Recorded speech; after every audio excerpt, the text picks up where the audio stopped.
안녕하세요. 구해줄 빌딩의 이팀장 김지환 박시우입니다. 저희가 신축 완공 현장에 좀 왔습니다. 여기 논현동인데요. 너무 예쁘게 지어져서 놀라실 것 같습니다. 일단은 위치랑 상권부터 알아보시죠. 7호선 학동역과 9호선 언주역 역세권에 위치해 있고요. 언주역 460m, 도보 6분 이내 거리에 있습니다. 그리고 학동역 건축자재 전시장 거리 등 근생 오피스 사무실 상권에 위치해 있는 건물입니다. 그러면 오늘 저희가 소개해드릴 건물 어디 있을까요? 바로 뒤에 여기 건물입니다. 건물 정보도 알아보도록 하겠습니다. 대지 면적 56.42평, 건축 면적 32.79평, 연면적 142.47평, 층수는 지하 1층에서 지상 5층으로 이루어져 있고요. 건폐율 58.13%, 용적률 199.82%, 2종 일반 주거지역에 위치해 있습니다. 자, 그러면 기존의 건물 용도는 좀 어땠나요? 기존의 건물은 저는 알고 계신 전형적인 빨간색 벽돌의 단독주택 바로 옆에 있는 거랑 거의 쌍둥이에 가까운 건물이 있었습니다. 리모델링이 아니라 신축으로 지어진 이유가 있을 것 같은데요. 어떤 이유가 있었을까요? 워낙 이제 오피스로 좀 좋은 자리인데요, 상품성이 확보가 되려면 기존의 건물을 리모델링 하기보다는 신축으로 검토를 하는 게 맞다라고 생각이 들었습니다. 기존 건물이 반지하였어요. 반지하다 보니까 면적도 제대로 못 찾고 주차도 불편하고,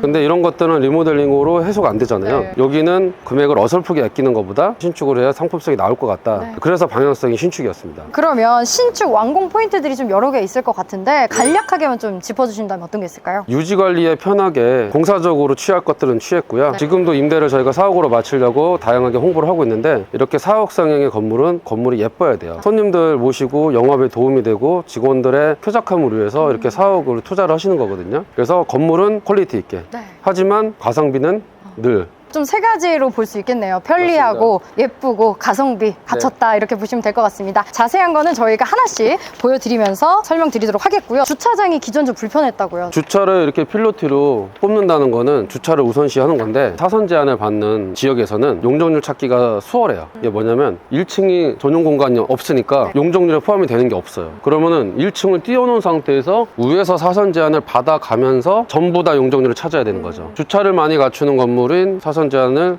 극복하기가 쉽지 않은데, 어쨌든 저희가 법정 주차 대수 4대, 실제 주차 대수는 6대. 거기 보시면은 거주자 우선 주차장이 돼 있어요. 이게 무슨 의미냐면 저희 앞에 2대를 이렇게 주차를 해도 현실적으로 단속이 안 된다는 얘기인 거죠. 그래서 실질 주차 대수는 8대가 되는 공간인 거예요. 굉장히 쾌적한 거죠.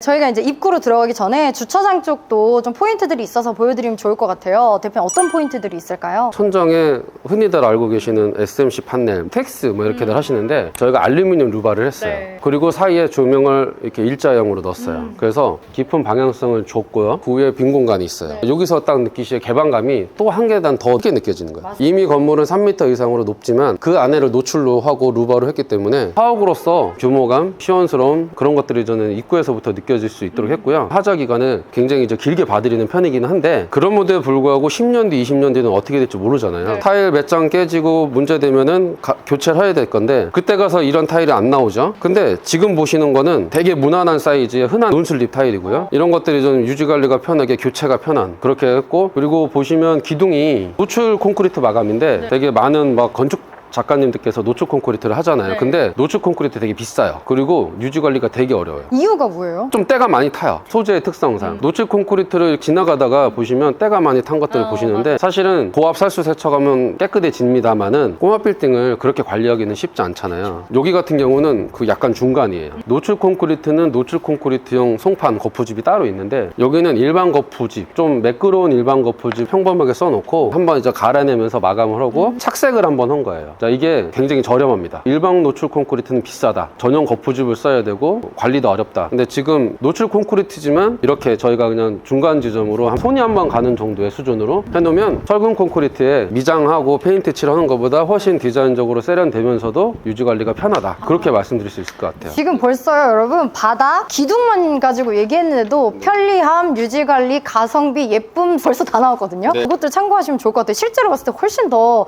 예쁘다는 걸 좀 와서 보셨으면 좋겠다는 좀 생각이 또 드네요. 저희가 이제 지하로 들어왔고요. 신축으로 했기 때문에 지하가 되게 더 쾌적하고 층고도 확보가 된 것 같아요. 보통 저희가 지하 층고 확보를 위해서 노출 천정을 하는데, 여기는 전기 배관, 그리고 전열 교환기, 냉난방 이런 거를 약간 풀옵션으로 갖춰 놓다 보니까 천정 배관이 건축주님 입장에서는 조금 복잡하게 느끼셨어요. 그래서 개방감은 조금 포기했지만 천정을 쳐서 심플함과 깔끔함을 우선시해서 공사를 완료를 했고요. 그리고 요거 보시는 벽돌, 블럭이라고 합니다. 요 바깥으로는 프리미엄 철근 콘크리트 벽체가 있어서 이 안에는 좀 공간이 있어요. 뭐 10년, 20년, 30년 뒤에 혹시나 누수가 이루어지면 이 사이에 좀 빈 공간에서 습기가 들어왔다 빠졌다 할 수 있는 구조를 이중벽으로 이렇게 갖춰놓은 상황입니다. 지하 썬크는 자연환기 될 수 있게 해놨고요. 바닥 같은 경우는 페데스탈로 공간을 띄워서 해놨어요. 바닥도 구배 없이 보행감 좋게 해놨고 페데스탈 밑으로 빠져서 자연스럽게 배수가 되는. 저희가 이제 내부로 좀 왔습니다. 역시나 내부도 되게 깔끔하게 지금 정리가 되어 있는데 여기는 어떤 포인트들이 있을까요? 1층에서 보여줬던 기둥의 마감이 계단실, 벽체, 그리고 천장도 비슷합니다. 근데 지금 깔끔하죠. 요즘에 자꾸 임대가 안 나가시니까 고급화, 특별화, 자꾸 이제 경쟁들이 붙으셔가지고 자꾸 돈을 쓰시는 추세인데 아니에요. 지금 저희 전체 공사 평당 900만 원에 끝낸 건데 이 정도 인테리어 시설로 해놨는데 여러분 보시기에 뭐가 부족해서 임대가 안 맞춰질 것 같나요? 전혀 아닙니다. 여기서 세입자분이 필요하신 걸 조금만 더 추가시키시면 되는 건데 지금 이 상태에서도 임대가 충분합니다. 책상이랑 그냥 이제 갖고 와서 그냥 바로 업무하셔도 될 정도의 컨디션이고 아마 눈으로 실제로 보시면 훨씬 더 고급스러웠던 느낌을 아마 받으실 겁니다. 네, 저희가 이제 다른 층 보여드리기 전에 여기 또 공용부도 네. 되게 널찍하게 잘 나왔어요. 네. 여기 어떤 포인트들이 있을까요? 일단은 공용부를 전면의 가시성 확보를 위해서 안쪽 깊숙이 네.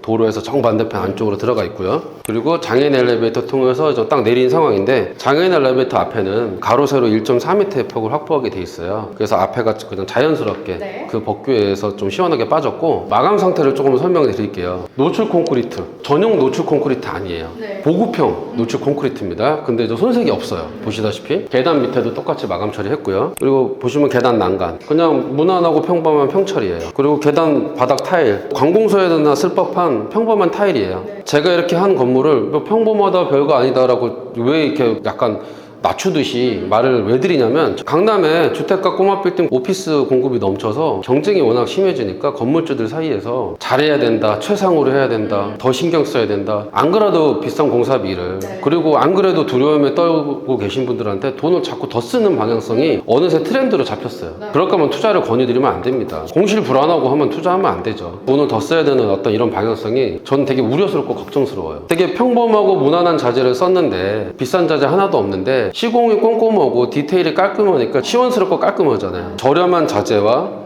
손이 한 번 더 가는 어떤 정성스러움으로 저렴하게 공사가 깔끔하게 마무리가 될 수 있는데 자꾸 뭐 대리석을 붙이고 뭔가 휘황찬란한 걸 하고 간접 조명을 넣고 이게 세입자분한테 과연 얼마나 필요하겠냐라는 생각이 드는 거예요. 월세 싸고 쾌적한 게 훨씬 낫고 건물주님 입장에서도 유지관리 편하게 좋은 거지. 그래서 오늘의 계속 좀 강조하는 포인트는 뭐냐면 저렴하게 평당 900만 원 수준도 이 정도 수준이다. 근데 이렇게만 해놔도 월세 맞추는데 매매가 되는데 무슨 경쟁력이 떨어지냐. 합리적인 소비가 필요하지 않나라고 말씀드리는 겁니다. 여기에 투자되는 마감재 이런 것들이 아무리 비싸다고 해도 시공이나 이런 섬세함들이 또 따라주지 않으면 오히려 그 자재가 돈 들인 값 못한 경우도 꽤 많거든요. 그러니까 이런 부분들까지도 참고를 하시면 좋을 것 같습니다.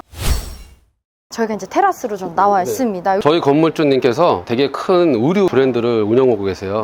본인이 저 의류회사의 파사드 공사라든지 인테리어 공사 다양하게 하신 분인데 요 롱블릭 타일, 오리지널 벽돌이 아니고 타일이잖아요. 요거에 대한 두려움이 되게 크셔서 오리지널 벽돌로 할 거냐 롱블릭 할 거냐 엄청 고민하셨어요. 그래서 제가 샘플도 보여드리고 저희 공사한 데도 데려가 모셔드리고 하는 과정인데 지금 공사 끝난 상태에서는 내가 그거는 왜 했지?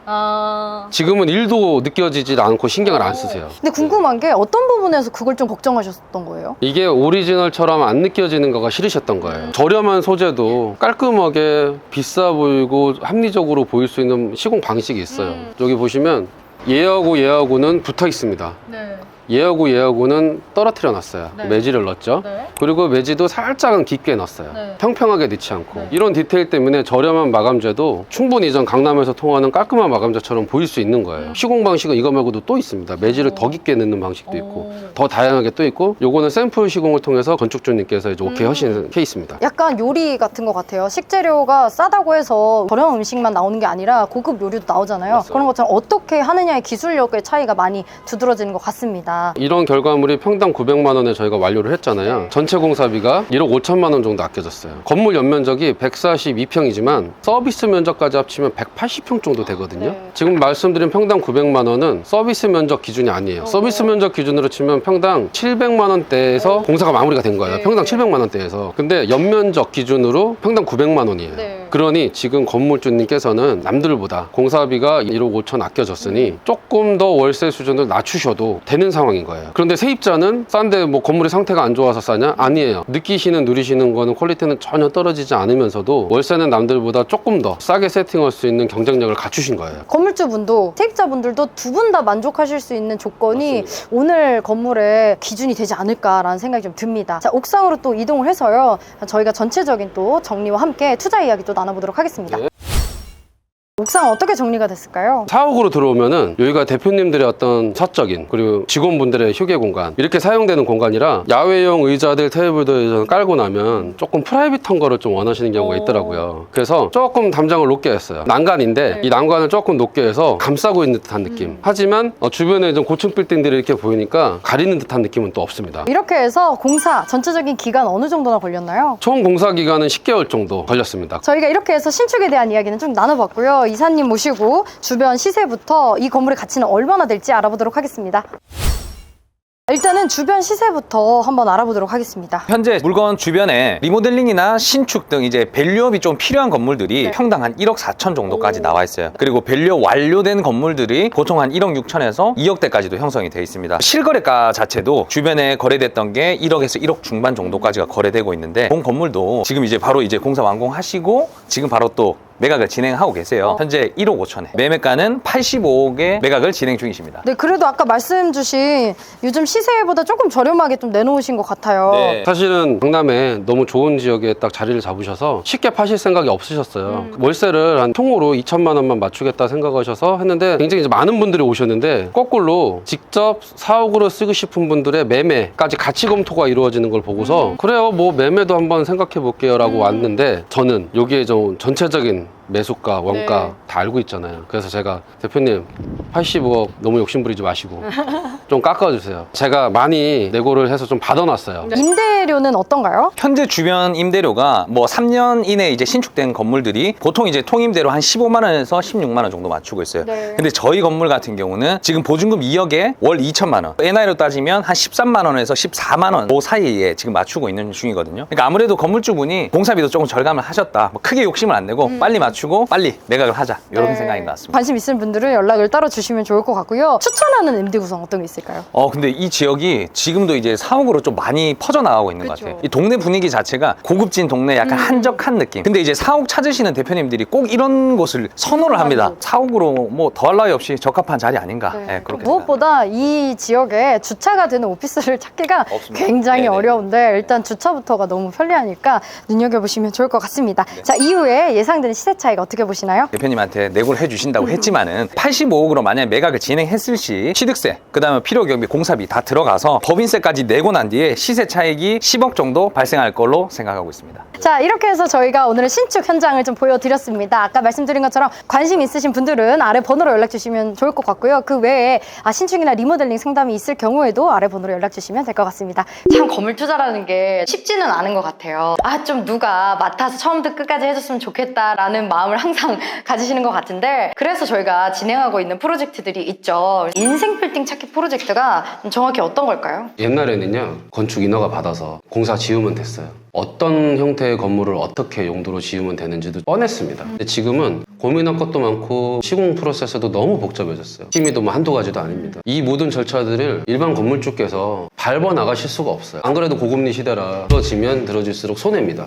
그래서 저희 같은 전 회사가 타이트하게 관리를 해드리면서 의사결정에 도움을 드리고자 저희는 모든 프로세스 과정 하나하나를 이해하실 때까지 설명드립니다. 납득시켜드리고 결정하실 수 있게 합니다. 덮어놓고 저 믿고 투자하세요. 이게 아닌 거죠. 저 믿고 투자하세요 라고 하는 거가 과연 그렇게 되냐는 거죠. 투자를 해서 손해를 봐도 건물주가 손해를 보시는 거고 벌어도 건물주가 버시는 거예요. 어떤 식으로 좀 찾아주시나요? 저희 자체적으로 데이터베이스를 통해서 좋은 매물들을 많이 발굴을 하고 있고요. 그런 물건들이 이제 발굴이 되면 사업성 검토를 해요. 자금 스케줄을 짜고 밸류업을 했을 때 그 임대차를 맞춰가지고 수익이 날 수 있는지 최저가 금리로 할 수 있게끔 유능하신 지점장님들하고 지금 연결을 시켜드리고 있고요. 절세 전문가를 통해서 각자의 상황에 맞게끔 맞춤 컨설팅 해드리고 있습니다. 대표님께서 대표님께서 도와주시는 부분도 클 것 같은데요. 단순하게 건물 한번 쌓아보고 이렇게 할 수 있을 것 같다라고 하는 그 단순한 판단이 몇십억 투자의 어떤 기준이 흔들려버리는 상황들 너무 무지기수로 많이 받았어요. 일단은 매수 전 검토만 요청하셔도 리스크를 굉장히 줄이실 수 있는데 건축 전문가로서 예상 비용, 발생될 수 있는 어떤 리스크들, 기간들 제가 다 책정을 해드리면 그때 매수 검토하시면 되거든요. 건물 안에를 건물주가 안 보여주셔도 90% 검토 의견을 드릴 수 있는 상황이라는 거 제 역할이 크다고 자부심을 갖고 있습니다. 이렇게 인생 빌딩을 찾아주시고 밸류업을 하게 되면 끝나나요? 구해줘 공실팀에서 전국에 있는 부동산하고 좀 협업을 하고 있어요. 최대한 빠르게 임대를 마치고요. 세입자 관리까지 지금 진행해주고 있습니다. 회사 자체적으로 빌딩 유지관리 부서를 신설을 해서 그 역량을 지금 키우고 있습니다. 물새죠, 벼람 생기죠, 간판짜리 지저분하게 만들죠, 원상복구 안 오고 적당히 타협 보고 빠지죠. 자, 그럼 1%짜리 건물이 되는 거예요. 오래돼서 그냥 되는 게 아니고요,